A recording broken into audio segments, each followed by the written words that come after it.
말씀 보겠습니다. 말씀은 로마서 9장 1절에서 5절까지의 말씀입니다.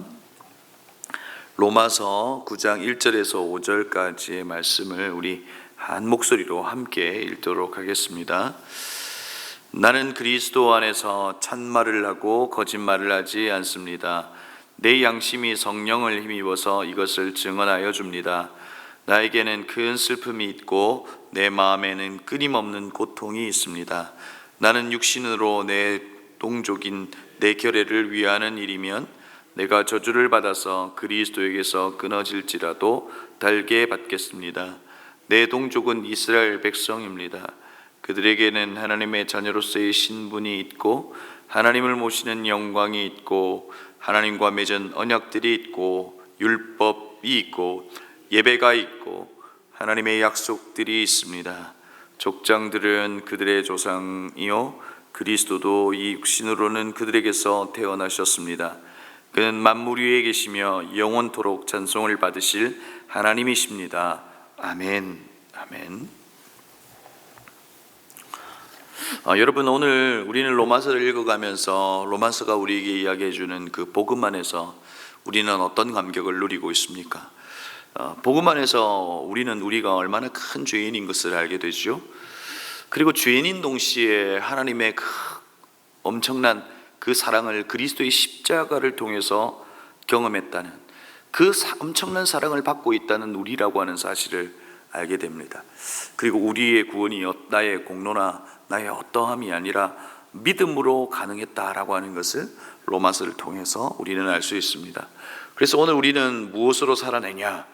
바로 복음으로 살아낸다는 것이죠. 그런 우리의 신앙생활 안에는 이 감사와 감격이 있습니다. 그리고 그리스도와 누리는 화평이 있고 하나님과 함께 이 신앙의 걸음을 한 걸음 한 걸음 걸어가는 것, 그 주님과 동행하는 이 삶은 우리에게는 정말 감격스러운 일입니다. 그런데 우리의 마음 한구석에 큰 근심과 혹여나 고통과 같은 그 슬픔과 고통과 같은 것이 있느냐 하는 거예요. 분명히 우리에게 내가 받은 이 구원과 이 감격 안에서 살아가는 우리의 신앙의 생활이지만 내 안에 큰 근심과 고통 가운데 있는 것들이 있을 수 있다는 거예요. 예를 들면 어떤 것들이 있을 수 있습니까? 풀리지 않는 인간관계가 있더라는 거죠. 그리고 가족 가운데 믿지 않는 이들이 있다는 거예요. 나는 예수를 믿어서 영원한 시간 속에서 하나님의 나라를 누리고 살아가고 있지만 믿지 않는 내 가족을 볼 때 내 마음 안에는 그 바로 큰 근심과 고통이 자리하고 있는 것을 알게 되죠. 나에게 좋은 일이 있습니다. 좋은 일이 있으면 그것이 100% 만족으로 다가오지 않고 여전히 허전함이 있습니다. 그것이 심하면 큰 근심이 되고 고통이 되기도 합니다. 그죠? 내 가족 중에 믿지 않는 이들이 있을 경우 그런 경우들이 있다는 거죠. 오늘 사도 바울이 2절을 보니 슬픔이 있고 끊임없는 고통이 있다고 이야기합니다. 사도 바울에게는 어떤 슬픔과 어떤 고통이 있는 것일까요? 오늘 바울의 고통을 알기 이전에 로마서의 전체 흐름 속에서 오늘 우리의 이 9장의 말씀이 어떻게 있는지를 살펴볼 필요가 있습니다. 첫 번째, 우리가 놓치지 않아야 할 것은 이 로마서라고 하는 것은 편지라고 하는 것입니다. 어떤 교리서나 논문이 아니라 논리적이긴 하지만 사도 바울의 마음을 담은 편지다, 이렇게 볼 수 있는 거죠.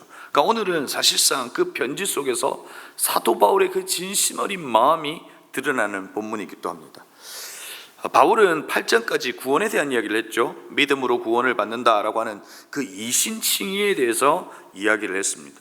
그리고 12장부터 마지막 16장까지를 읽어보면 그 성화의 삶, 특별히 그리스도인들이 서로가 사랑함으로 서로 빚어져가는 이런 이야기를 9장과 12장 이후의 말씀을 통해서 이야기해주고 있죠. 사실상 9장과 그리고 11장은 편지의 흐름상 없어도 될 것 같지만 9장과 11장을 통해서 동족에 대한 안타까운 마음을 편지를 쓰고 있는 거죠. 마치 가족 가운데 예수님을 믿지 못하고 예수님을 누리지 못하고 살아가는 이들이 있을 때 그 마음속에는 그 근심과 슬픔이 있는 것처럼 바로 그 마음을 담아서 지금 편지하고 있다는 거죠. 저는 이제 목회자로서 제가 듣는 가장 기쁜 소식이 있습니다. 여러분, 어떤 소식이 가장 기쁜 소식일까요? 뭐 부서가 부흥했습니다. 뭐 수적으로 늘었습니다. 뭐 재정적으로 뭐 어떻게 됐습니다. 뭐 이런 것이 저에게 가장 큰 기쁜 소식이 아니라, 저는 이 이야기를 들을 때 가장 감격이 있고 기쁩니다. 목사님, 나 하나님 만났어요 라고 하는 것입니다. 우리 청년 어제도 그 이야기를 들었어요. 수련회를 통해서 나 하나님 만난 것 같아요. 만났어요 이렇게 하면 될 것 같은데 꼭 만난 것 같아요 그렇게 이야기하더라고요. 그 이야기를 들을 때마다 제 안에 큰 감격이 있고, 제 마음속에 있는 그 슬픔과 고통, 그 한켠에 있던 그것이 하나하나 사라지는 것과 같은 감격이 있다는 거예요. 그러니까 사도 바울이 바로 그런 큰 고통과 슬픔 가운데 이 동족을 향한 마음을 지금 전하고 있는 거예요. 이들에게도 예수 그리스도를 믿었으면 좋겠고, 이들이 예수 그리스도가 그들의 인생의 주인 되었으면 좋겠고, 그들에게 있었던 수없는 언약의 연속성 가운데 이 땅에 오신 예수 그리스도를 만났으면 좋겠다라고 하는 마음 가운데 지금 9장과 11장 이 세 장의 말씀을 통해서 이 바울의 진심을 이야기하고 있는 거죠. 오늘 1, 2절을 보니까 자신이 하고 있는 이 말이 진심인 것을 동족들을 향하여 이야기하고 있습니다.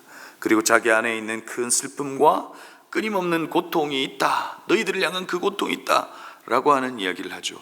그리고 3절에서는 자신이 죽어도 동족을 위하는 일이라면 난 할 수 있다. 이방인들이 구원을 받고 이방인들이 감격을 누리고 이방인들이 예수 때문에 살아가고 있는 이들을 바라보고 있지만, 그럼에도 불구하고 나는 이방인들을 향한 복음을 전하는 부르심을 받은 나이지만 동족들을 향해서도 동일한 이 감격과 기쁨이 있었으면 좋겠고, 이것을 위해서 내가 죽어도 좋겠다라고 하는 이야기를 하고 있는 거죠. 그러면서 4절을 통해서 그리고 5절을 통해서 너희들은 이스라엘은 어떤 이들인지를 이야기하죠. 4절을 볼까요? 내 동족은 이스라엘 백성입니다. 그들에게는 하나님의 자녀로서의 신분이 있고 하나님을 모시는 영광이 있고 하나님과 맺은 언약들이 있고 율법이 있고 예배가 있고 하나님의 약속들이 있습니다 라고 이야기합니다. 그 이스라엘 백성들을 향하여 당신들은 하나님의 자녀라고 하는 건 분명하다. 그리고 하나님을 너희들이 모시고 있다라고 하는 영광이 있다는 것도 안다. 그리고 너희들에게 하나님께서 주셨던 그 약속, 언약이 있다는 것도 안다. 율법도 있다. 그리고 예배도 있다. 하나님과의 약속도 있다. 그러나 그 언약과 약속 가운데 그리스도도 있다 하는 이야기를 5절에서 하고 있는 거예요. 족장들은 그들의 조상이요 그리스도의 육신으로 그들에게 태어나셨다. 예수 그리스도도 구약을 통해서 약속하신 대로 그 약속을 따라서 예수 그리스도의 오심이 결정되었고, 그 오심 가운데 구약에서 예언하고 있는 대로 예수 그리스도는 십자가에 죽어 너희를 향한 하나님의 사랑을 확정했다 하는 이야기를 하고 있는 거죠. 그래서 그는 또한 만물 위에 계시며 영원토록 찬송을 받으실 하나님이시다라고 하는 이야기를 오늘 사도 바울이 이야기하는 것으로 이제 실질적으로 동족들에게 하고 싶은 이야기의 서론을 이야기하고 있는 겁니다. 사랑하는 성도 여러분, 사실 오늘 본문까지의 이야기는 여기가 끝입니다. 오늘 이 말씀을 통해서 우리가 함께 기도하고 싶은 것이 있습니다. 그것이 무엇이냐면 사도 바울이 가지고 있는 이 슬픔과 끊임없는 고통이 우리에게도 있다 하는 겁니다. 내가 구원받았던 이 감격 속에 살아가다 보니 우리 안에도 이 슬픔과 고통이 있더라는 거예요. 누구에 대한 겁니까? 바로 나의 자녀들, 나의 가족들, 나의 부모들을 향한 마음이 있더라는 거예요. 여러분, 우리는 오늘 이 마음을 다시금 회복하고 그들을 향한 기도가 있어야 한다는 것입니다. 여러분, 제가 신대원을 다닐 때 신대원에서 늘 매일 중보기도를 했습니다. 근데 그 중보기도를 함께 했던 이제 그 당시에는 전도사님이었죠. 우리 동기 목사님이 계셨는데 그 동기 목사님 늘 내는 기도의 제목이 있어요. 그게 뭐냐면 자기 장모님이 예수 믿었으면 좋겠다 하는 거예요. 근데 그 장인 어른이 누구시냐면 스님이셨어요. 그러니까 이제 스님의 딸들이 6명이었는데 그 딸들은 하나같이 다 예수를 믿었어요. 첫째 딸이 공부를 잘해서 외주로 가서 공부를 시작했는데 거기서 예수를 만났고, 또 둘째 딸이 오면 그 첫째 딸에 의해서 예수 믿고, 셋째 딸이 오면 셋째 딸이 둘째 딸에 의해서 예수 믿고, 그러니까 그 6명은 다 예수를 믿고 그 신학교 교수가 되어 있고 선교사가 되어 있는데 아버지만 스님인 거예요. 그러니까 사실상 딸들이 예수를 믿는다는 것을 듣고 이 아버지는 스스로 목숨을 끊고 싶었다 하는 이야기를 제가 들었어요. 그러면서 그 딸들이, 그 딸 가운데 제가 제 동기 목사님의 셋째 막내딸이죠. 딸이 어떻게 기도하냐면, 하나님, 우리 아버지가 예수를 믿을 수 있다면 암이 걸려도 좋습니다. 암이 걸려서라도 저 스님을 하고 있는 저 일들이 끊어지고 예수만 믿을 수 있다면 그와 같이 되기를 바랍니다. 그렇게 기도하는 거예요. 여러분, 어떻게 그렇게 기도할 수 있습니까? 그런데 여러분, 그 일이 실제 일어났어요. 아버지에게 암이 생겼어요. 근데 여러분, 그 딸들이, 그 부모가, 아버지가 있는 그 질병에 대한 슬픔은 있었지만 또 한켠으로의 감격이 있는 거예요. 그것을 그만둘 수 있다라고 하는, 그래서 복음을 받아들일 수 있다는, 그래서 그 일을 어쩔 수 없이 접게 되고 다시금 객지로 나와서 있게 되죠. 그래서 그 6명의 그 딸들이 작전을 세워서 매주 부모를 찾아가요. 그리고 복음을 전하죠. 그리고 마음이 조금씩 열리게 되더라는 거죠. 여러분, 왜 그 딸은 아버지가 암이 걸려서도 예수 믿었으면 좋겠다라고 기도했을까요? 성경 본문에서도 눈 하나가 빠져도, 손 하나가 없어져도 예수 믿는 것이 더 감격스럽다, 그것이 더 가치 있는 것이다 라고 또 이야기해요. 그 딸에게는 예수 믿는 것이 그 어떤 질병과 고통과 죽음보다도 더 중요하고 더 인생에 있어서 가치 있는 것임을 알았기 때문에 그렇게 기도하고 고백할 수 있는 거죠.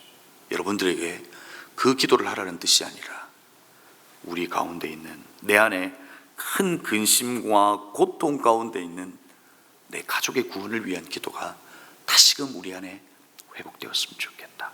그때와 시는 우리는 알 수 없지만 우리가 할 수 있는 건 하나님의 때에 구원하여 주시되 속히 구원하여 주십시오.